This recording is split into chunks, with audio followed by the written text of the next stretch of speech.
Sveiki, pasižiūrėkime, kokie čia meilės reikalai, kokia tema, apie ką, leisim orakulo kortoms mums papasakoti, o po to pasižiūrėsime šiek tiek daugiau su taru.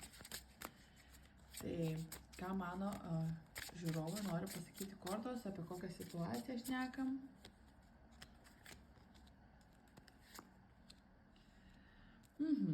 Panašu, kad jūs šiuo metu ieškote tam tikros tiesos, tam tikros komunikacijos, jums norisi priimti kažkokį tai sprendimą, jūs nežinote, ar rašyti, ar nerašyti, skambinti, neskambinti, ar išsaugoti tos santykius, ar neišsaugoti, ar apskritai, kur juda toliau. Aha.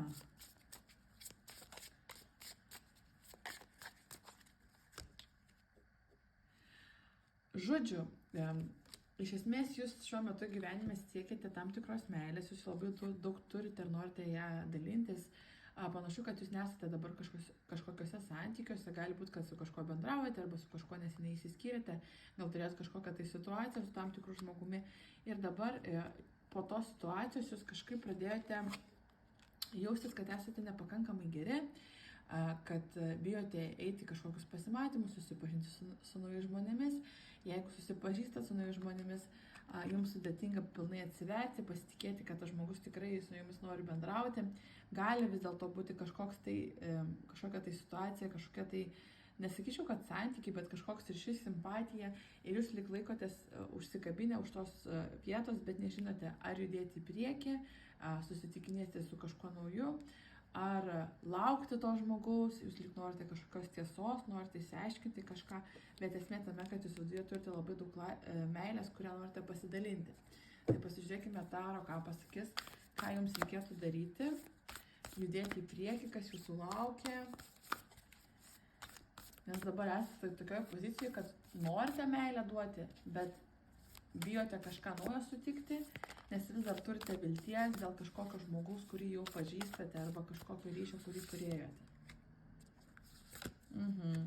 Kortos irgi patvirtina, kad jūs laikotės įsikabinus kažkokios vilties, jums atrodo, kad tas žmogus dar grįš į jūsų gyvenimą, tas žmogus gali būti žemės ženklas, jautis ožiaragis arba mergelė, bet taip pat galite būti ir jūs, tiesiog kortos rodo, kad jūs esate įsikabinę į tam tikrą asmenį, laikote prie savęs tą žmogų ir bijote judėti priekį, nes turite vilties, kad kažkas susitvarkys, kažkas atsitiks, žodžiu, gal jisai pats nuspręs, kad nori imtis veiksmų, tai ar susitvarkys, ar imtis veiksmų.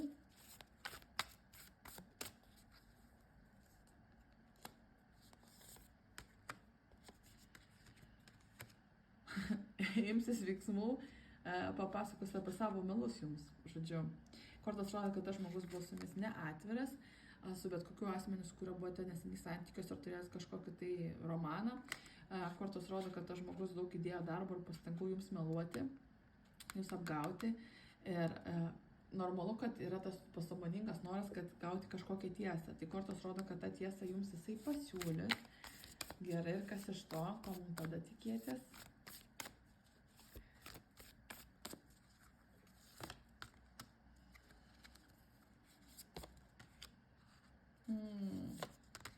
Ir tai ir bus pabaiga. Tai ir bus pabaiga, tai sugrąžins jums tokią vidinę stiprybę. Jūs grįžite savo tokią karalienės poziciją.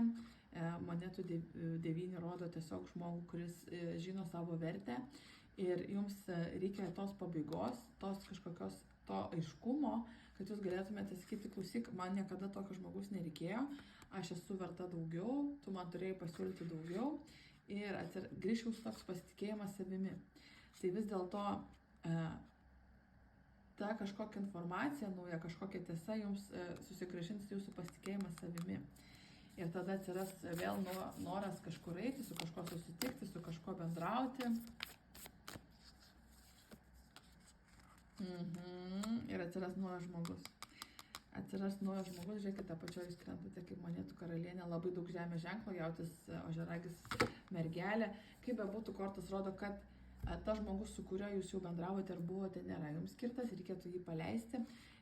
Ir tas paleidimas įvyks per kažkokią komunikaciją. Tas žmogus grįš į jūsų gyvenimą, jums papasakos visą teisybę, kas buvo, ką jums nutilėjo arba pamelavo ir tai jums atneš tokį palengvėjimą, prisikėlimą tokį ir tada jūsų gyvenime atsiras naujas žmogus, su kuriuo jausitės, kad jūs esate tiesiog karališka pora ir tiesiog šiuo momentu jums reikia paleisti tai, ką laikotės įsikabinę, net jeigu jūs jaučiate, kad tas žmogus neina jūs su jumis į komunikaciją, jūs galite pati arba pats parašyti ir pasakyti, klausyk, tu man melavai, aš žinau, kad buvai su manim neatviras arba neatvira, prašau, pabaikim šitą dalyką, sudėkim visus taškus ant į, dėl savęs, kad jūs pati galėtumėte judėti į priekį ir dalinti tą, jau kaip minėta, meilę, kurios tiek daug turite ir kurios esate verta, bet jos nesijaučiate verta, nes esate vis dar įsikabinus prie kažkokio žmogus, kuris jums tiesiog buvo neatviras